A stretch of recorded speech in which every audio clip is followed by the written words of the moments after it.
Hello, everyone. Welcome to another episode of WPPM Podcast Wind Power Project Management Master's Program at Campus Scotland, Uppsala University. We are delighted to have Christos. Without further ado, please give us a little bit about your background. Well, thanks very much for having me here. I'm Christos Kaidis. I used to study here in the campus back in 2012, 2013, and I'm always very glad coming to back to Visby and back to meet the students and give a guest lecture. Uh, Currently, I'm working for Power Factors for the last almost 7 years as a sales executive um, out of Gothenburg here in Sweden. And very briefly, what Power Factor does is data management and technical asset management software for renewable energy projects, both on the wind and on the solar and energy storage industries. I'm with the company for the last 7 years, and prior to that, I've still been in the industry in different functions, like working for a wind turbine manufacturer or for a consultancy before that, focusing on data analytics. So the common denominators on what I've done so far is renewables and data analytics that I've been carrying across. There's a huge hype right now about those softwares, data analytics, and those kind of things. Let's just first introduce the topic asset management. What is asset management? Yeah, that's a good question, and it's a term that is quite broadly perceived.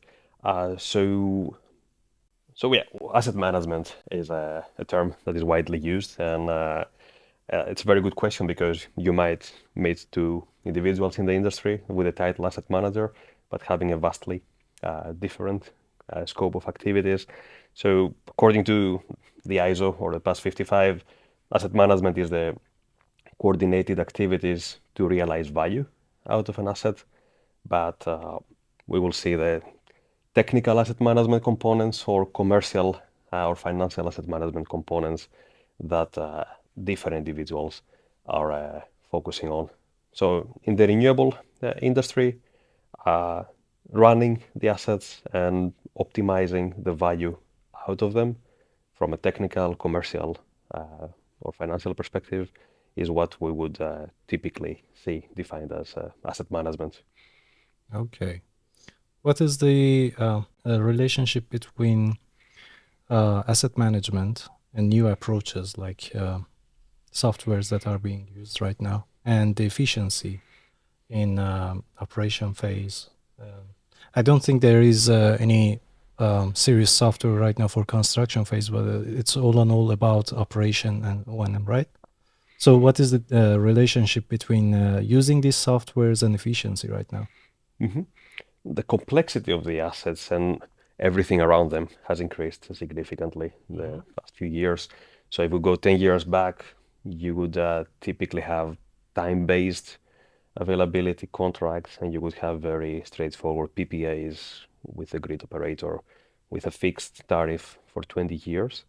But now when we talk optimization, when we talk about agreements around the asset, this has several layers further than the turbine. So we have production-based availability contracts. We have complex PPAs, not necessarily with the grid operator, but it can be private PPA schemes. And to be able to begin with to map those elements, like to have the correct figures at the correct place to perform those calculations, it's already a challenge. And if we talk about optimization, that's a couple of steps further to apply all the capabilities we have in place, like to be able to grasp all the artificial intelligence, data processing capabilities unlocked the last few years, and eventually apply this intelligence to optimize your asset. And indeed, it's more on the O&M phase, naturally because you have actual data to analyze and perform the techniques you have in place, while pre-construction I think we have made solid steps already a few years back when it comes to wind resource assessments and expected production studies. There we have already been in quite deep levels of sophistication. What has been unlocked recently in all parts of the technical, in all technical components of the wind farm, it being data communications, data logging, data transferring, cloud data storage, all those elements have allowed for more advanced optimization techniques. Okay. I will ask you about hot trends and topics, Mm-hmm. but let's take a step back. And Mm-hmm. I want to ask, as a student, Mm-hmm. what criteria and what capabilities we should have to be able to become an asset manager. Mm-hmm. Going back to the previous question, asset management and the role of an asset manager being quite a multidisciplinary function, um, my advice would be not starting from asset management. What I always recommend the students of the program to do when we have those discussions when I'm here is to try different things, try different aspects of the value chain. If you have the opportunity to spend time in the field, into wind turbines, go for it. If you have the opportunity to spend time reviewing contracts or modeling costs or analyzing data of turbines, go for it. Because the asset management function usually combines a few different of those. The program itself here, the Wind Power Project Management, already gives you a kickstart because you have a little bit of everything during the program. The profile I would advise to try to structure going for an asset management career path is in the early stages to gather experience from technical, commercial, contractual, environmental elements so that you can combine all those and eventually become the asset manager of a specific asset or a portfolio of assets. Okay, thank you. Let's go back to hot trends and topics. What do you think are the trends right now in the industry? Uh, with the volumes really increasing, Mhm. we see bigger and bigger players in the industry. Traditionally, it was just the asset owner and possibly the utility, in some cases being the same company. But now, with the complex PPAs, with the ESG requirements, we see big companies acting as off-takers or investors or developing their own portfolios. And from a data perspective, we see the infrastructure modernizing a lot with cloud-based applications, with advanced data transferring and storage techniques that unlock several capabilities. Okay, what can be a good thesis topic in this area? That's the million-dollar question, right? Um, when I was doing my thesis 10 years ago, I did it on failure statistics. And back then, the data processing and also data availability capabilities were quite limited. Today, 10 years later, so imagine a typical SCADA system on a wind farm is producing 10-minute data. So do the math of 10 years later, 10-minute data over 10 years. There is a lot more out there to analyze. And depends on the path you would like to follow, like a statistical approach, like the very, very classic garbage in, garbage out. So you have more data out there. Of course, somebody needs to trust this data to you. But also, if we talk about machine learning or any, if you want to ride the artificial intelligence wave that we are experiencing, there are tools that can make it way more accessible to you that were not there in the past. Now you see all the mainstream cloud providers providing you with out-of-the-box machine learning or advanced analytics tools to run component health, for example, simulations or similar. Okay. So, this is a question that I always ask from my guests. Do you have any words with prospective students who are considering choosing this program?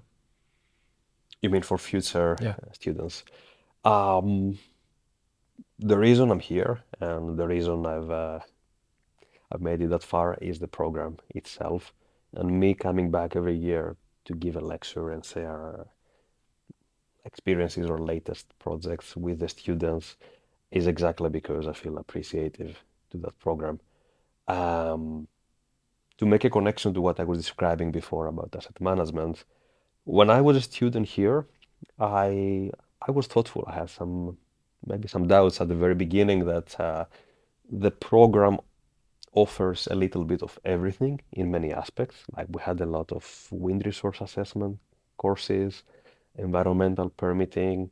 We had a lecture about contracts and typical contract structures in renewable energy projects. Uh, some lectures on data and analytics. And our feeling was that we're learning a little bit of everything, but without being specialized in a very specific component, like being a specialized engineer when it comes to blades or being uh, having a legal degree when it comes to contracts. And what was a concern back then, it really proved to be the big advantage of that. So having a wider knowledge of several topics allowed me to touch upon several topics, experiment, if you want, through my career, and be able to build a broader profile. Uh, Currently, I'm in software sales, and I'm trying to use this multidisciplinary skill set, but also for current and future students, the fact that the um, the value chain has become so broad in terms of the players who are involved in the industry, and the asset management has become so multidisciplinary. Having early exposure through your studies on several different topics, sometimes seemingly unconnected topics, from protected species to wind turbine foundations, that really gives you an advantage when it comes to uh, going out to the market after the program. So, we have a very great and broad network of alumni. Are you in touch with them? Yeah, the group on LinkedIn is very active, but also with many of them we are in direct contact, and we're about 12, 13 years in the program. So there is a fair population of those people. And I can already tell you that in every step of my career, uh, this group really helped me, whatever the need was. And even unintentionally, I usually come across students of the wind power project management. When it was time to find my first internship, it was the help of a previous student that made it happen. Uh, when I was transitioning in my career, it was usually somebody from the network. And nowadays, I have customers that have employees coming from the program, prospects in my sales activities, and also when it comes to partnerships or simple questions where you need to share knowledge or when you need to contact somebody with expertise on a topic. That's the go-to place for me to look in the alumni group. Okay, nice. I will put the link of the alumni group. It's WPPM Gotland on LinkedIn, so everybody can go and take a look. And my last question will be about job market. What do you think about the job market right now? I think there is a big shortage of talent or of specialized talent when it comes to renewables. Uh, we see a big boost in the sector for good and for bad reasons that there is a rush to accelerate even more the transition. More and more companies get involved. So on top of those who were already in the industry, we see new players joining the game, and they need people with experience and or relevant educational background. And it's quite a tough market for the employers, and definitely a comfortable period to be a graduate from such a program or an experienced professional from the industry. So definitely, and I wish I had some more accurate stats or numbers, but you will see that the demand is very high and it will remain such for the foreseeable future. Okay. Thank you so much for the interesting topic and for your time. Yeah, thank you, Alborz. I'm glad to be here. Thank you.